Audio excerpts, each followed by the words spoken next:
Some politicians, Katja, also draw or see comparisons. Obviously not politicians from the AfD, but they see comparisons or draw comparisons between parts of AfD rhetoric of some politicians of the AfD and the Nazi era in Germany. Is that legitimate?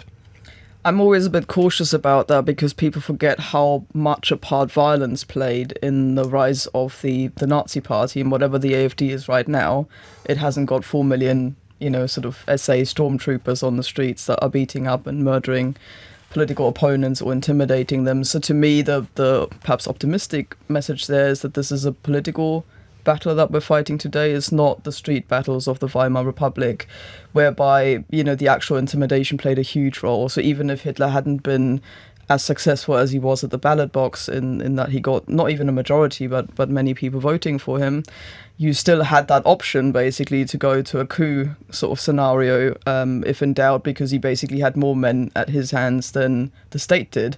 So that is a completely different situation today, I would say. Nonetheless, you would expect from a German right-wing party that because they're German and right-wing, that they draw a very, very clear line between themselves and that past and say, no, we're not this.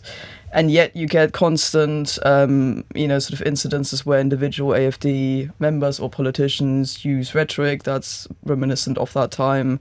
There's a case recently where someone from the AfD is being investigated for doing the Hitler salute, or clicking his heels in Parliament, that kind of thing. So you would expect there to be a little bit more caution from individual members. And there are many people in the AfD who feel that that's the way to go, so that you should draw a line there and you should be clear about that. But there are also plenty of people who don't. And that, I think, is something worth taking note of.